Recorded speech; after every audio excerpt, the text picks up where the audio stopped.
Hello, guys and gals, and welcome back to our reading of the Harvard Classics. This should be part 23 of said readings. Sorry, I'm trying to charge my phone, and it's not really going so well.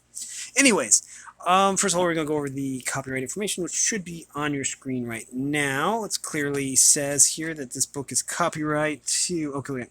First of all, the Harvard Classics are composed of the Apology, Phaedo, and Credo of Plato, which we've already read. The Golden Sayings of The Apology, Phaedo, and Credo of Plato was translated by Benjamin Jowett. The Golden Sayings of Epictetus,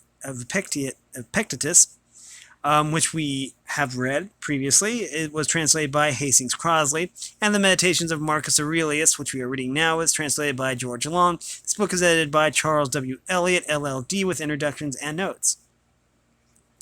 And you can see here that is copyright 1980, 1937, and 1907 by Grolier Enterprises Corporation and manufactured in the United States. And in the last part, we started reading the Meditations of Marcus Aurelius. And thankfully, they use actual numbers instead of Roman numerals. Thankfully. Because I was getting confused by those. Anyways, we left off with number 14. Let me... Please hold just a sec. Phone. Okay. We are ready for number 14, so let's get right to it. Let's go. Number 14.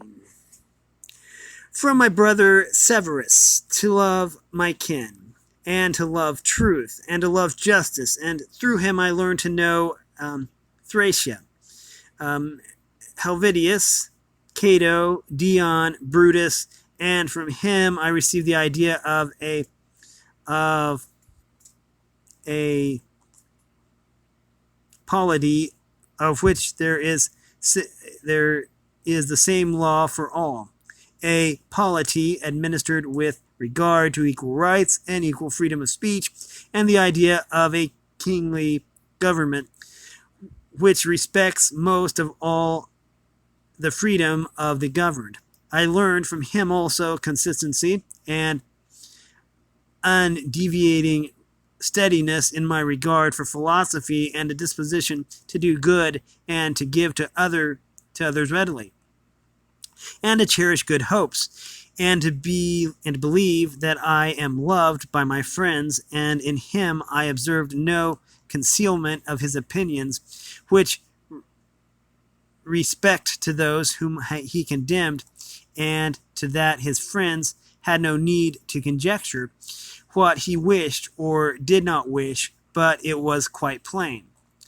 Number 15, from Maximus I learned self-government, and not to be led aside by anything, and cheerfulness in all circumstances, as well as in illness, and a just admixture in the moral character of sweetness and dignity, and to do what was set before me without complaining. I observed that everyone believed that he thought as he spoke, and that in all that he did, he never had any bad intentions, and he never showed amazement and surprise, and was never in a hurry, and never put off doing a thing, nor was perplexed, nor dejected, nor did he ever laugh to disguise his vexation, nor, on the other hand, was he ever passionate or suspicious. He was accustomed to do acts of beneficence, and was ready to forgive, and was free from all falsehood, and he presented the appearance of a man who could not be diverted from right rather than of a man who had been improved. I observed too that no man could ever think that he was despised by Maximus, or ever venture to think himself a better man. He had also the art of being humorous in an agreeable way.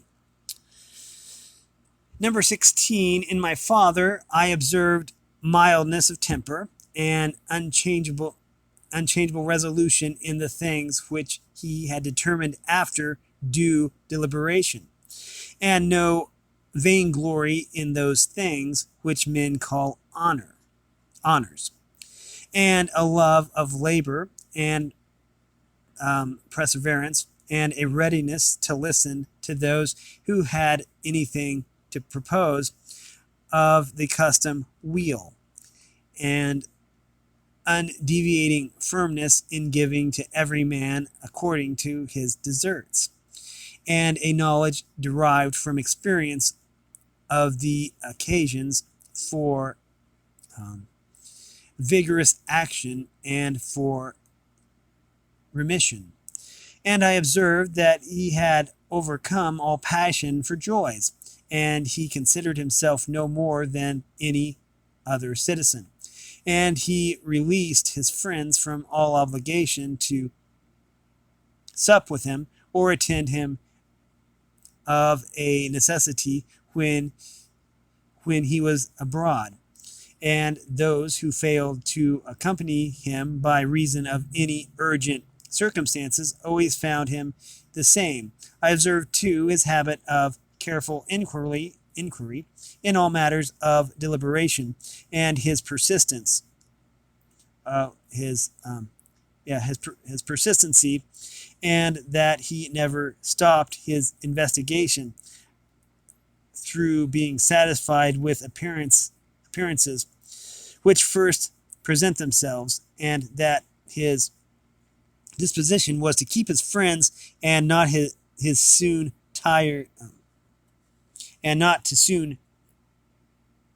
be soon tired of them, nor yet be of extravagant in his affection, and to be satisfied in all occasions, and cheerful, and to foresee things a long way off, and to provide for the smallest without display, and to check immediately popular applause and flattery, and to be ever watchful over things which were necessary for the administration of the empire, and to be a good manager of the expenditure, and patiently to endure the blame which he got for such conduct.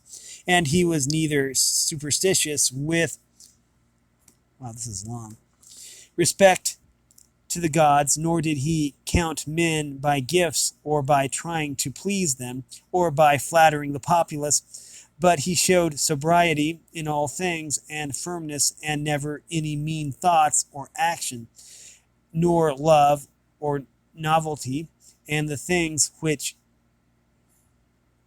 conduce in any way to the commodity of life, and of which fortune gives an abundant supply, he used without arrogance and without excusing himself, so that when he had them, he enjoyed them without affection, and when he had them not, he did not want them.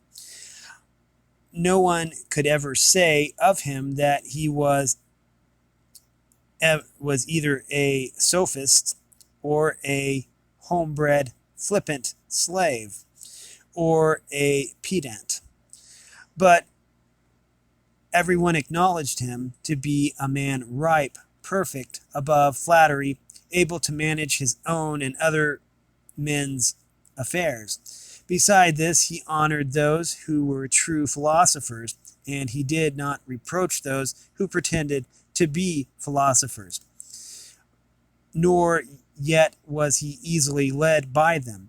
He was also easy in conversation, and he made himself agreeable without any offensive affection. He took a reasonable care of his body's health, not as one who was greatly attached to life, nor out of regard to personal appearance, nor yet in a careless way, but so that through his own attentions, he very seldom stood in need of a physician's art or of medicine or external applications. He was most ready to give give way without envy to those who possessed any particular faculty, such as that of eloquence or knowledge of the law or of morals or of anything else.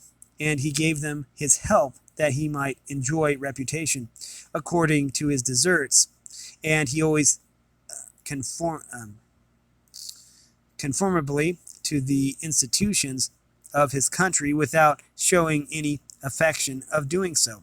Further, he was not fond of change nor unsteady, but he loved to stay in the same places and to employ himself about the same things. And after his paroxysms of headache, he came immediately fresh and vigorous to his usual occupations. His secrets were not many, but very few and very rare, and these only about public matters. And he showed prudence and economy in the exhibition of the public spectacle and in the construction of public buildings. His donations to the people and in such things, for he was a man who looked to what ought to be done, not to the reputation which is got by a man's acts. He did not take the bath at unseasonable hours. He was not fond of building houses, nor curious about what he ate, nor about the texture and color of his clothes, nor about the beauty of his slaves. His dress came from Lorium, his villa on the coast, and from Lanuvium. Generally, we know how he behaved to the toll collector at Tusculum, who asked his pardon, and such was all his behavior. There was in him nothing harsh, nor implicable, nor violent, nor, as one may say, anything carried to the swearing point. But he examined all things severally, as if he had abundance of time, and without confusion, in an orderly way, vigorously and consistently, and that might be applied to him, which is recorded of Socrates, that he was able both to abstain from and to enjoy those things which many are too weak to abstain from, and cannot enjoy without excess, but to be strong enough both to bear the one and to be sober in the other, is the mark of a man who has a perfect and invincible soul, such as he showed to the illness of Maximus. Number 17, to the gods I am indebted for having good grandfathers, good parents, a good sister, good teachers, good associates, good kinsmen and friends, nearly everything good. Further, I owe it to the gods that I was not hurried into any offense against any of them, though I had a disposition which, if opportunity had offered, might have led me to do something of this kind. But through their favor, there never was such a concurrence of circumstances as put me to the trial. Further, I am thankful to the gods that I am no longer brought up with my grandfather's concubine, and that I preserved the flower of my youth, and that I did not make proof of my virility before the proper season, but ever deferred the time, and I was subjected to a ruler and a father who was able to take away all pride from me, and to bring me to the knowledge that it is possible for a man to live in a palace without wanting either guards or embroidered dresses, or torches and statues, and such like show. But it is such a man's power to bring himself very near to the fashion of a private person without being, for this reason, either meaner in thought or more remiss in action, with respect to those things which must be done for the public interest in a manner that befits a ruler. I thank the gods for giving me such a brother who was able by his moral character to rouse me to vigilance over myself, and whom at the same time pleased me by his respect and affection, that my children have not been stupid nor deformed in body, that I did not make more proficiency in rhetoric, poetry, and other studies in which I should perhaps have been completely engaged, if I had seen that I was making progress in them, that I made haste to place those who brought me up in the station of honor which they seemed to desire, without putting them off, with hope of my doing it some time after, because they were then still young, and I knew Apollonius, Rusticus, Maximus, and I received clear and frequent impressions about living according to nature, and what kind of a life that is, so that so far as depended on the gods and their gifts and help and inspirations, nothing hindered me from forthwith living according to nature, though I still fall short of it through my own fault, and though not observing the administrations of the gods, and I may almost say their direct instructions, that my body has held out so long in such a kind of life, and I never touched neither Benedicta or Theodorus, and that after having fallen into amatory passions, I was cured, and though I was often out of humor with Rusticus, I never did anything of which I was occasioned to repent. That, though it was my mother's fate to die young, she spent the last years of her life with me. That whenever I wished to help any man in his need, or on any other occasion, I was never told that I was not of means of doing it, and that to myself the same necessity never happened to receive anything from another. That I have such a wife, so obedient and affectionate, and so simple, that I had abundance of good masters for my children, and that remedies have been shown to me by dreams, both others and against blood spitting and giddiness. And that when I had an inclination to philosophy, I did not fall into the hands of any sophist, and that I did not waste my time on writers or histories, or in the resolution of syllogisms, or occupy myself about the investigation of appearance in the heavens. For all these things require the help of the gods and fortune. Among the quadi at the Granua. Part 2. Begin the morning by saying to thyself, I shall meet with the busybody and ungrateful, arrogant, deceitful, envious, unsocial. And these things happen to them by reason of their ignorance of what is good and evil. But I, who have seen the nature of the good, that it is beautiful, and of the bad, that it is ugly, and the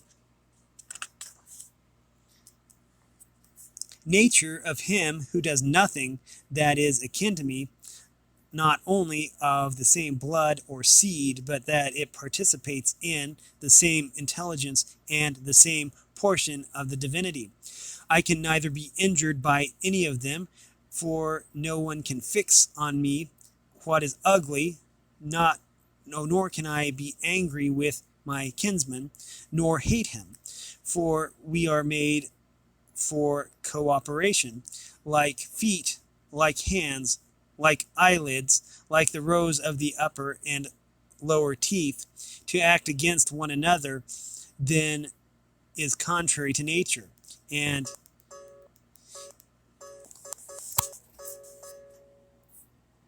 I'll have to do. Okay, wait, sorry. Like the rows of upper and lower teeth, the act against one another is in contrary to nature, and is acting against one another to be vexed and to turn away. 2. Whenever this is that I am, it is little flesh and breath that the ruling part. Throw away thy books, no longer distract thyself.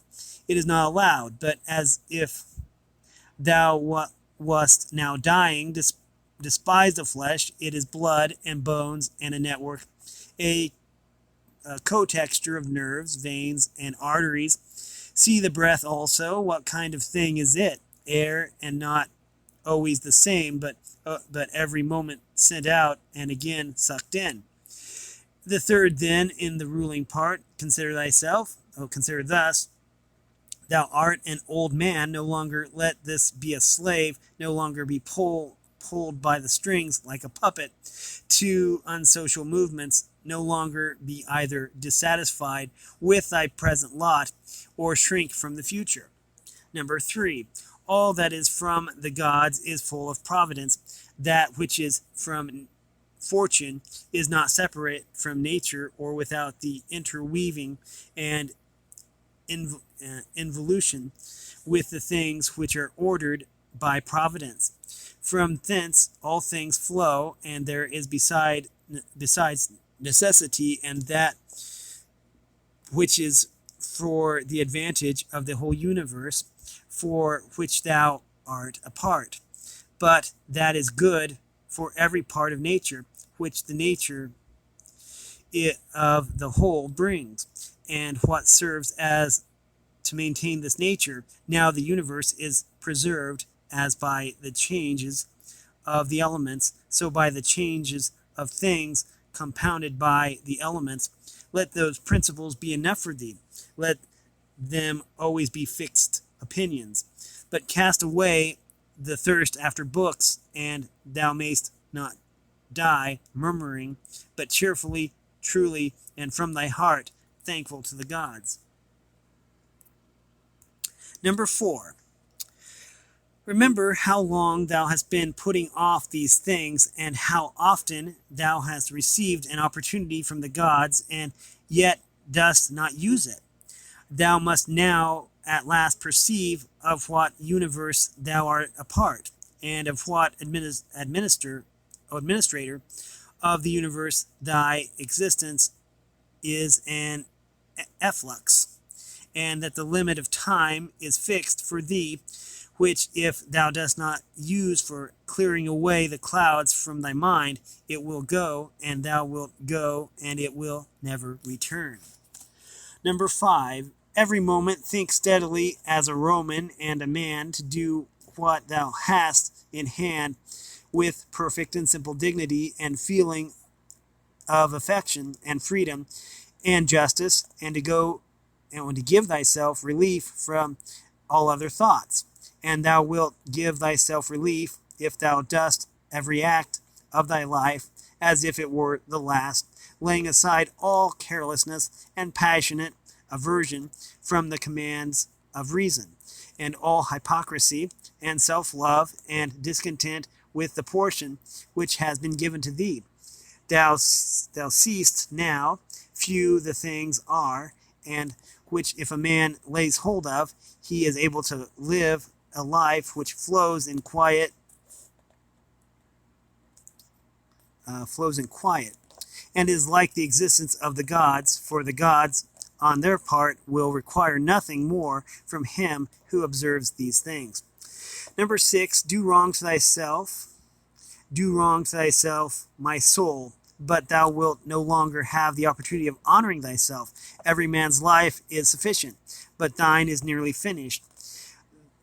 Though thy soul reverences not itself, but places thy felicity in the souls of others. we're going to have to stop it here at number 7. We have been reading from the Harvard Classics, and specifically the Meditations of Marcus Aurelius. Now, if you like this content, make sure you like and subscribe, ring the bell so you know when I upload. Also, want to support me in any way, then make sure that you, if you want to support me in any way, or if you want to join the Discord server, all information will be in the description below. And as always, thanks for watching, everyone, and have a great day.